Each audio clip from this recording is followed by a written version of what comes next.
More strong thunderstorms across the area. Some flash flooding for portions of our area. The latest on how long the wet weather will stick around coming up. Crews are still on the scene of the Whiskey Row fire. What we've learned about the investigation and what firefighters were able to save. Another body pulled from the Ohio River. What rescue crews are saying about the search for missing boaters.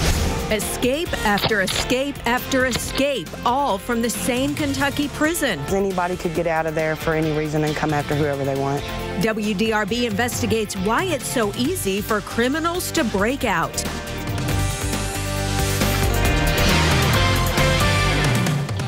Thanks for joining us today. I'm Elizabeth Woolsey. And I'm Gilbert Corsi, and we begin this afternoon with a developing story we're following out of E-Town. Kentucky State Police are investigating an officer-involved shooting. WDRB's Travis Ragsdale explains what we know about the officer and the suspect. We are off Ring Road in Elizabethtown, just across the street from Severns Valley Baptist Church. Now, I want to show you this, where the shooting actually occurred. You can actually see some investigators here as well from KSP, along with some markings on the street. We also want to show you some video from earlier. Most investigators have cleared out, but this was from about an hour ago as officers were still investigating this shooting. We know that this happened around 1 o'clock. It came in as a welfare call to Elizabethtown PD between a man and a woman. The relationship of those two people still unknown at this point in time.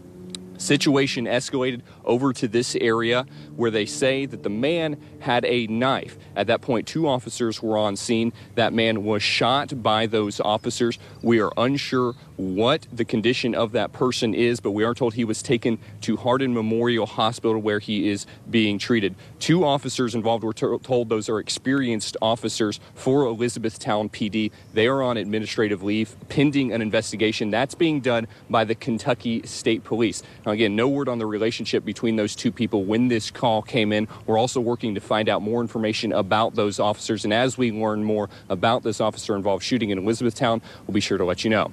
For now, we're live in Elizabethtown. Travis Ragsdale, WDRB News. Recovery crews working since Saturday after a pontoon capsized have pulled 2 more bodies from the Ohio River. The body of Donnell Sweeney was found near the Falls of the Ohio late last night. He was one of 9 people on a pontoon that capsized. 2 others died in the incident.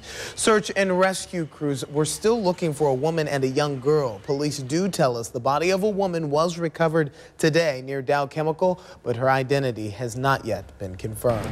Flames tear through Louisville's historic Whiskey Row. Almost 24 hours later, a much different scene. WDRB's Danielle Lama is downtown where firefighters' work has shifted from response to investigating a cause. Danielle? Well, if you take a look through the windows behind me, you can see how much damage this fire did. But the facades are still standing, and some say Whiskey Row will continue to make history. It took almost 3 hours for them to get control of the fire, and Tuesday crews are still blasting water onto the hot spots and bracing for more floors and walls to crumble. One of our main concerns are still interior collapses. We haven't had any through the night, however, due to the amount of water that has been put on these walls inside. That's always a possibility. Firefighters were called to West Main Street at around 4:30 Monday afternoon. They say when they got there, the fire was already big. Flames and smoke streamed out of the roof and windows for hours, but no one was hurt, and crews kept the fire contained to 3 buildings. Officials are now investigating the cause. Arson has been interviewing people and just talking about what was going on prior to the fire. We're told construction work on the building started a few weeks ago, and crews were working there Monday. The plan was to develop the properties into restaurants, office spaces, and apartments.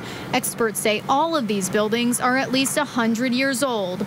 It was filled with whiskey distillers and many other types of merchants, even things like agricultural supplies. So this was really a hotbed of commerce back in its heyday. Firefighters say they have saved the iron facades. Preservation Louisville Executive Director Mary Ann Zicker says this is one of the most historic blocks in the city. These buildings aren't going anywhere, and they were built tough, and they're extremely resilient, as you can see. So there will be a bright future for Whiskey Row. Developers plan to have structural engineers look at how stable the buildings are. They say they are committed to the future of Whiskey Row. And Brown-Forman is planning to build a whiskey distillery in these two buildings right next to the ones affected by the fire. A company spokesperson says as of right now, this fire will not affect their plans. WDRB's Samantha Chapman spoke with business owners on the block today who had to stay closed. Many of these businesses were given the green light to open up shop Tuesday morning, but then things quickly changed. I was under the impression that we were going to open. My boss was under the impression that we were just waiting on the gas to be turned on by LG&E any moment, and then I was informed by the fire department that we are not allowed to open. It's not business as usual here on Whiskey Row.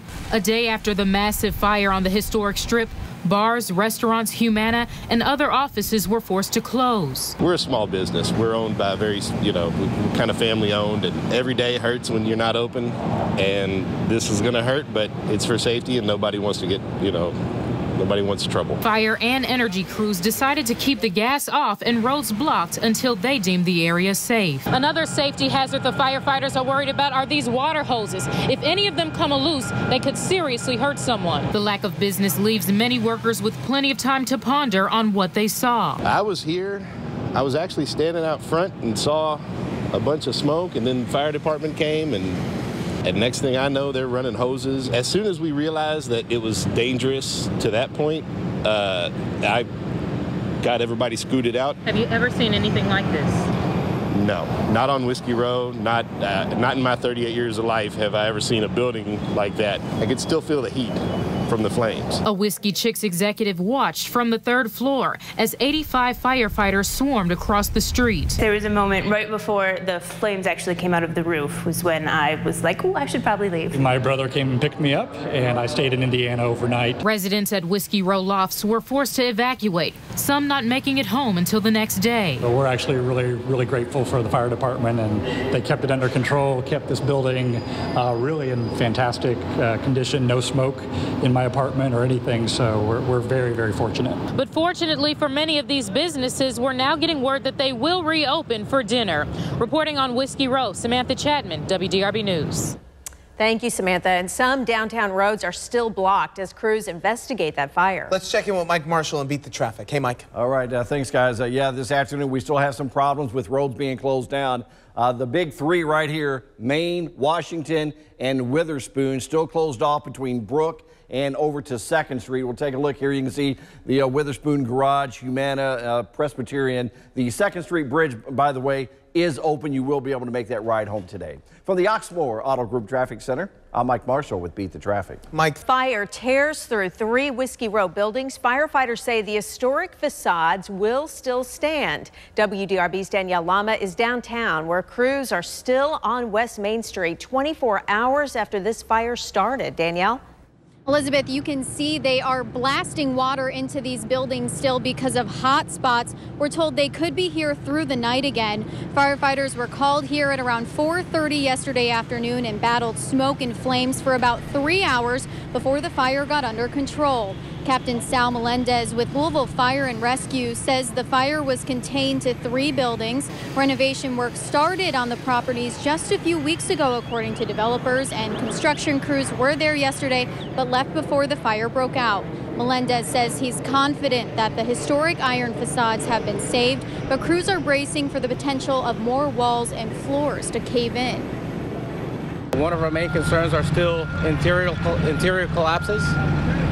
We haven't had any through the night, however, due to the amount of water that has been put on these walls inside. That's always a possibility.